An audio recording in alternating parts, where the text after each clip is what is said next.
Alors, aujourd'hui, la vidéo va parler du triangle rectangle. Le triangle rectangle est extrêmement utilisé en géométrie. Premièrement parce qu'il a un angle droit qui est ici. Donc, un angle droit, c'est un angle de 90 degrés, comme vous le connaissez déjà. Dans ce triangle rectangle, les mathématiciens ont donné des noms à chacun des trois segments qui forment le triangle rectangle. Alors, ici et ici, donc ces deux segments-là, s'appellent des cathètes. Là, si vous me demandez pourquoi ça s'appelle des cathètes, ben, les mathématiciens ont décidé de donner ce nom à ces deux segments. Donc, les deux segments, c'est les cathètes. Et pourquoi c'est eux autres? C'est parce qu'ils forment l'angle droit. Ils forment l'angle droit. Tandis que pour le segment qui est ici, celui-là, les mathématiciens l'ont appelé hypoténuse. Hypoténuse, pardon. Hypoténuse. Il n'y a pas d'espace, là, c'est tout dans un mot. Alors, hypoténuse, c'est le segment le plus long. C'est le segment le plus long, car il est opposé à l'angle le plus grand. Car il est opposé à l'angle le plus grand. Comme vous savez, en secondaire 1, on vous a montré ça. L'angle le plus grand est toujours opposé au segment le plus grand. Donc, hypoténuse, cathète. Maintenant qu'on sait cela, je veux vous expliquer Pythagore. Donc, c'est un monsieur qui s'appelle Pythagore qui a trouvé quelque chose de très intéressant en mathématiques. Ce qu'il a découvert, c'est qu'en appliquant son théorème, il a découvert que l'air, si je prends ce segment-là, qui est en bleu, et que je le mets au carré, ben ça me donne 144. Si je mesure le segment qui est en vert, qui est ici, et que je le mets au carré, ça me donne 25. Donc, je forme un carré avec. Je fais la même chose avec le 13. Alors, le segment qui est ici, si je le mets au carré, ça me donne 169. Et lui, ce qu'il a découvert, c'est que si je prenais les carrés des nombres, donc en faisant 144 plus le 25 en vert, bien, ça me donnait 169. Et c'est vrai, 144 plus 25 me donne 169. Et c'est comme ça qu'il a trouvé la formule suivante. A au carré plus B au carré étant les deux cathètes. On se rappelle, les cathètes qui forment l'angle droit. Bien, c'est égal à l'hypoténuse au carré.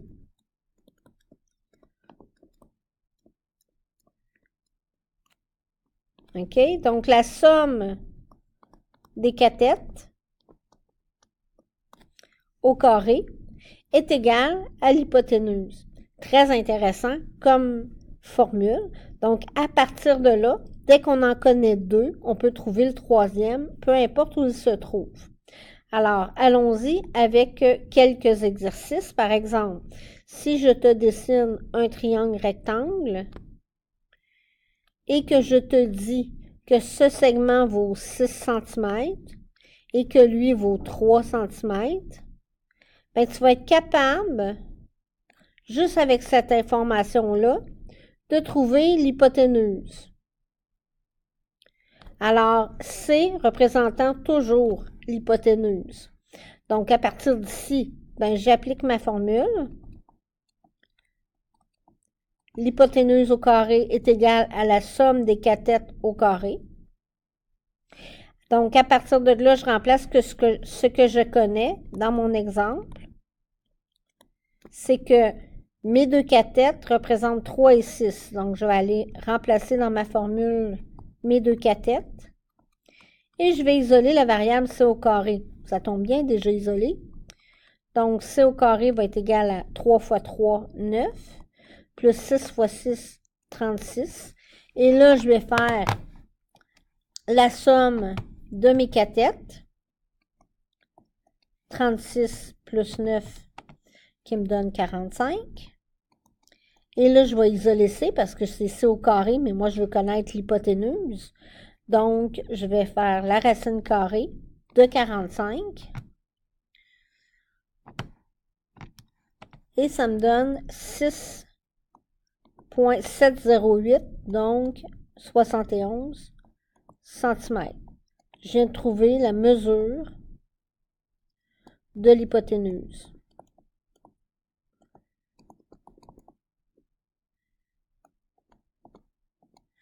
OK? Je vais faire un deuxième exemple.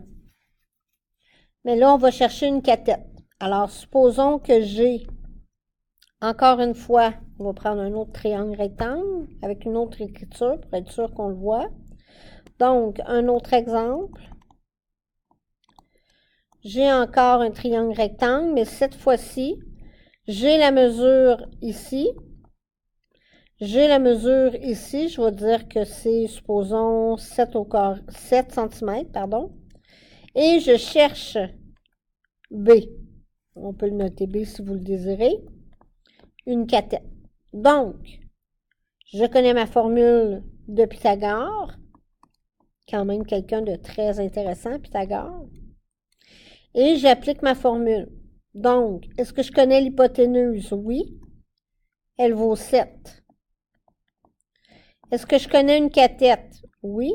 Elle vaut 3. Est-ce que je connais l'autre cathète? Non, c'est celle que je cherche. Donc là, je vais isoler la variable. Pour isoler la variable, je vais commencer par les mettre au carré. Et ensuite, je vais isoler B. Pour isoler B, je dois enlever le 9. Étant donné que c'est une addition, je vais faire une soustraction de chaque côté. Moins 9, ce qui va me donner 40 est égal à B au carré. Et étant donné que moi, je veux B, ben, je vais faire la racine carrée de 40. Donc, la racine carrée de 40 me donne 6,32 cm égale B. Alors, je viens de trouver la mesure de la cathète qui était ici. Simplement.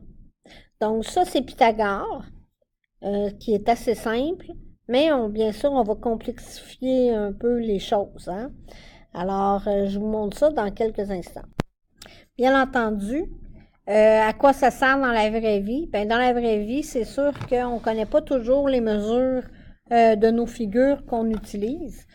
Alors, si on prend par exemple un cylindre, bien dans un cylindre, je peux retrouver des figures spéciales comme celle-ci. Alors ici, on a un cylindre qui a une hauteur qui est perpendiculaire à notre objet. Mais on a également le rayon qui est ici. Mais on pourrait également te demander, par exemple, de prendre le diamètre. Pardon, j'ai de la misère à tracer mon diamètre. Bon, le diamètre. Et de trouver le troisième lien qui est ici. Et là, qu'est-ce que tu peux voir? C'est que tu as un triangle rectangle ici. Un triangle rectangle. Ici, on a une cathète. Pardon, il faut que le crayon.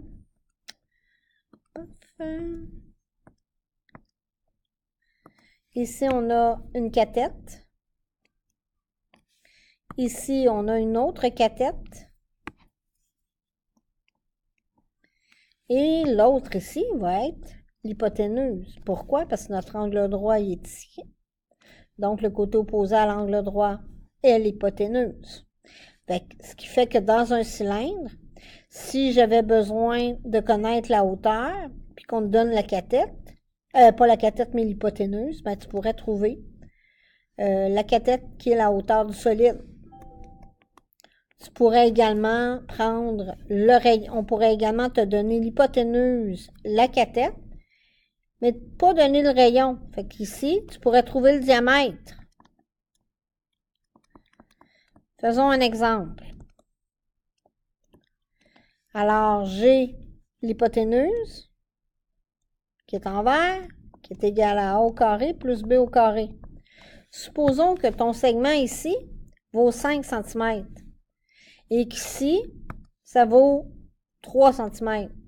Bien, ça vaut combien? Donc là, je vais prendre ma formule. Je connais l'hypoténuse. Je connais la cathète, qui représente la hauteur de mon solide. Et je recherche le diamètre pour pouvoir, finalement, le diviser en deux pour connaître le rayon. Parce que moi, pour calculer, par exemple, l'aire latérale, j'ai besoin du rayon du cercle. Alors, à ce moment-là, je vais faire 5 au carré, 25, est égal à 3 au carré, 9. Je vais isoler B en faisant moins 9. Donc, 25 moins 9 me donne 14. Est égal à B au carré. Je fais la racine carrée. La racine carrée de 14 me donne 3,74. Donc, 3,74, c'est égal à B. Mais B, c'est tout ça. Si je veux connaître le rayon, il va falloir que je le divise par 2. Parce que là, j'ai le diamètre présentement. Donc, le rayon divisé par 2, 3,74. Pour avoir mon rayon, il va falloir que, dans le fond, c'est pas le rayon, c'est le diamètre que je divise par 2 pour avoir mon rayon. Donc, 3,7 divisé par 2 me donne 1,87. Ça, c'est mon rayon. Là, je peux maintenant calculer l'aire latérale du cylindre. Donc, vous voyez à quoi ça sert. C'est la même chose pour une pyramide à base carrée. Alors, ici, j'ai la hauteur. Ici, j'ai un segment. Fait que ici, c'est perpendiculaire. Et, bien sûr, on se rappelle, j'ai l'apothème ici, là. Hein? Donc, ça forme un triangle rectangle. N'est-ce pas? Et l'angle est ici. Donc, ça, c'est l'apothème du solide qui se trouve à être un angle droit. Donc, l'hypoténuse. Et ici, j'ai une cathète et l'autre cathète. Fait que s'il manque une des mesures, je peux la trouver en utilisant encore le triangle rectangle à l'intérieur des solides, puis finalement trouver l'aire latérale ou l'aire totale de ma pyramide. Et c'est tout. Bonne leçon!